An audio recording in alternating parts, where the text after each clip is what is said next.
समुंदर जितना खूबसूरत है उससे कहीं ज्यादा गहरा और रहस्यमयी। अपनी सतह पर सूरज की किरणों को समेटे हुए ये अपनी गहराइयों में ना जाने कितने राज दफन किए हुए है। कुछ राज डूबे हुए खजानों के हैं, कुछ अनसुलझे हादसों के, और कुछ कुछ ऐसी आत्माओं के जिन्हें कभी शांति नहीं मिली। हमारी कहानी भी एक ऐसे ही राज से जुड़ी है जो उत्तरी अटलांटिक की स्याह गहराइयों में एक सदी से ज्यादा वक्त से दफन था। कहानी एक जहाज की जिसका नाम था द सायरन्स लैमेंट। साल 2025। लंदन में रहने वाला एक युवा मरीन हिस्टोरियन अर्जुन सिंह अपने परदादा कैप्टन हरनाम सिंह की तस्वीर को देख रहा था। ये तस्वीर 1912 की थी। इसमें कैप्टन हरनाम सिंह एक शानदार जहाज के सामने खड़े थे। उनकी आंखों में गर्व और समंदर को जीत लेने का जुनून था। वो जहाज था द सायरन्स लैमेंट।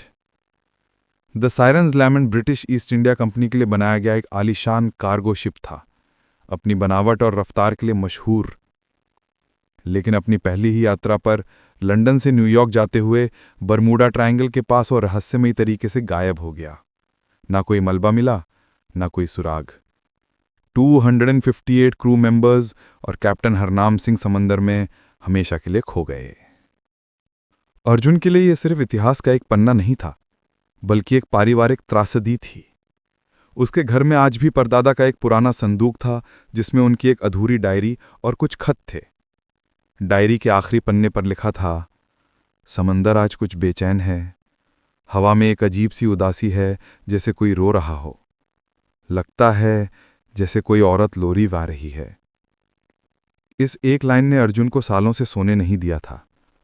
वो जानना चाहता था कि उस रात जहाज के साथ क्या हुआ था। सालों की रिसर्च के बाद आधुनिक तकनीक और सैटेलाइट डेटा की मदद से अर्जुन ने उस संभावित इलाके को लोकेट कर लिया था जहां द सायरन्स लैमेंट डूबा हो सकता था। उसे इस मिशन के लिए फंडिंग मिली एक इटालियन ओशनोग्राफिक इंस्टीट्यूट से, जिसकी हेड थी डॉक्टर इजाबेला रॉसी। इजाबेला एक बेहद तार्किक और विज्ञान को मानने वाली महिला थीं। उनके लिए यह मिशन इतिहास के खोए हुए पन्ने को ढूंढना था। भूत प्रेत की कहानियों में उन्हें कोई दिलचस्पी नहीं थी। टीम में तीसरा सदस्य था लियाम ओकॉनर, एक आयरिश गोताखोर और बचाव विशेषज्ञ। 60 साल का लियाम समंदर को अपनी रगों में महसूस करता था। उसने अपनी जिंदगी में सब कुछ देखा था और वो समंदर की उन कहानियों पर यकीन करता था जिन्हें विज्ञान खारिज कर देता है। अटलांटिक महासागर के बीचों बीच उनका रिसर्च वेसल द मैक्चून लहरों से लड़ रहा था। कई हफ्तों की खोज के बाद भी उनके हाथ खाली थे। इजाबेला का धैर्य जवाब दे रहा था, अर्जुन, हमें कुछ नहीं मिल रहा है, शायद तुम्हारा अंदाजा गलत था, उसने एक शाम कहा। अर्जुन ने जवाब दिया, नहीं इजाबेला, वो यहीं कहीं है, मैं उसे महसूस कर सकता हूं। तभी लियम, जो डेक पर खड़ा दूरबीन से समंदर को देख रहा था, चिल्लाया, कैप्टन, सोनार पर कुछ है, बहुत बड़ा जहाज के आकार का। सब भागकर कंट्रोल रूम में पहुंचे। स्क्रीन पर एक विशाल जहाज का धुंधला सा नक्शा उभर रहा था। वो एक समुद्री खाई के किनारे पर लगभग सीधा खड़ा था, जैसे समंदर ने उसे निगलने के बाद वापस उगल दिया हो। अर्जुन की आंखों में आंसू आ गए। मिल गया, द सायरन्स लैमेंट मिल गया। इजाबेला ने तुरंत सबमर्सिबल ROV यानी रिमोटली ऑपरेटेड व्हीकल को नीचे भेजने का आदेश दिया। हजारों फीट नीचे अंधेरे में ROV की लाइट जब उस जहाज पर पड़ी तो सबके रोंगटे खड़े हो गए। वो जहाज एक सदी के बाद भी लगभग वैसा का वैसा ही था। उस पर समुद्री काई और मूंगे की परतें जम गई थी, लेकिन उसका ढांचा सलामत था। जहाज के नाम की प्लेट पर लिखा था, द सायरन्स लैमेंट। ROV के कैमरे जहाज का चक्कर लगा रहे थे। सब कुछ खामोश था, एक अजीब सी मौत की खामोशी। तभी ROV के माइक्रोफोन से एक हल्की सी आवाज आई, जैसे कोई बहुत दूर से एक लोरी गा रहा हो। ये क्या था समीरा, जो ROV ऑपरेट कर रही थी, ने पूछा। इजाबेला ने कहा, शायद पानी के दबाव या किसी वेल की आवाज का इंटरफेरेंस होगा। लेकिन लियम ने अपना क्रॉस का लॉकेट पकड़ लिया। ये वेल की आवाज नहीं थी डॉक्टर, ये एक चेतावनी है।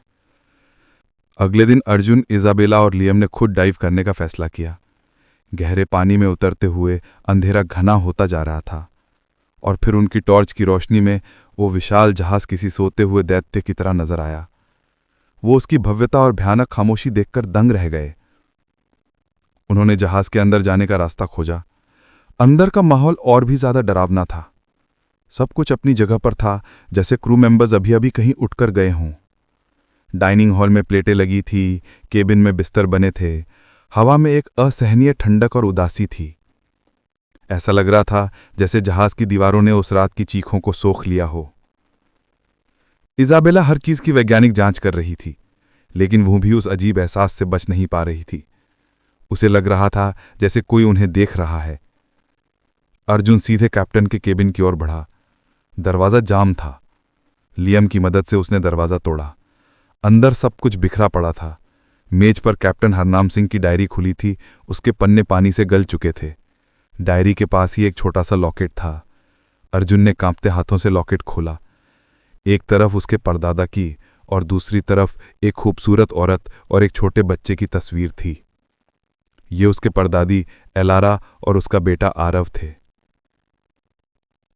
लेकिन इतिहास के मुताबिक तो वो लोग तो लंदन में ही थे, फिर उनका लॉकेट यहां कैसे? तभी केबिन का भारी लकड़ी का दरवाजा एक जोरदार धमाके के साथ अपने आप बंद हो गया। ये कैसे हुआ? इजाबेला घबरा कर चिल्लाई। लियम ने अपनी टॉर्च चारों ओर घुमाई। मैंने कहा था हमें यहां नहीं आना चाहिए, यह जगह श्रापित है। उनके हेडसेट पर फिर से वही लोरी की आवाज आने लगी, इस बार और भी साफ, एक औरत की दर्द भरी आवाज। अर्जुन ने डायरी के बचे खुचे पन्नों को पढ़ने की कोशिश की। जो कुछ वो पढ़ पाया उससे उसके पैरों तले जमीन खिसक गई। कैप्टन हरनाम सिंह ने लिखा था, एलारा और आरफ को मैं चोरी छुपे जहाज पर ले आया। मैं उन्हें न्यूयॉर्क में एक नई जिंदगी देना चाहता था, लेकिन यात्रा के बीच में आरफ बहुत बीमार पड़ गया। उसे डिप्थीरिया हो गया था। जहाज पर कोई डॉक्टर नहीं था जो उसे बचा पाता। कल रात मेरी बाहों में उसने दम तोड़ दिया। अगला पन्ना और भी भयानक था। एलारा अपने बेटे के मौत का सदमा बर्दाश्त नहीं कर पाई। वो पागलों की तरह जहाज पर दौड़ने लगी, वही लोरी गाते हुए जो वो आरफ के लिए गाती थी। इससे पहले कि मैं कुछ समझ पाता, उसने समंदर में छलांग लगा दी। उसकी चीख आज भी मेरे कानों में गूंज रही है। मैंने अपना सब कुछ खो दिया। ये समंदर, इसने मेरे से मेरा परिवार छीन लिया। अब यह जहाज मेरी कब्र बनेगा। अब सारी कहानी साफ हो रही थी। यह जहाज किसी तूफान या हादसे में नहीं डूबा था।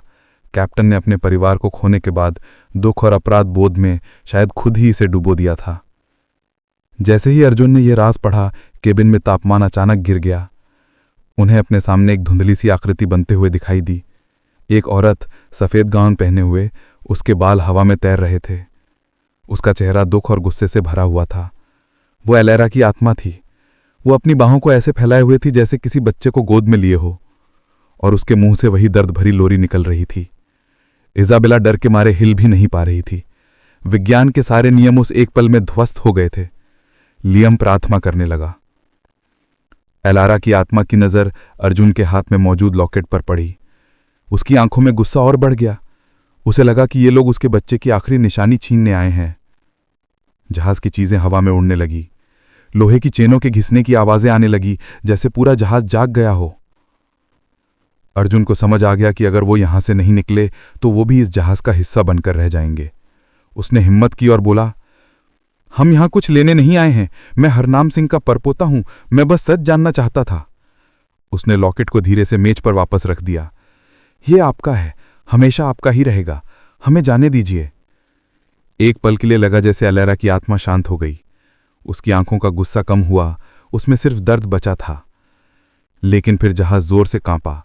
लियम चिल्लाया, वो हमें जाने नहीं देगी, भागो। तीनों किसी तरह दरवाजा खोलकर बाहर भागे। जहाज के गलियारे अब एक भूल भुलैया लग रहे थे। हर कोने से फुसफुसाहट और रोने की आवाजें आ रही थी। उन्हें ऐसा लग रहा था जैसे सैकड़ों आत्माएं उन्हें पकड़ना चाहती हैं।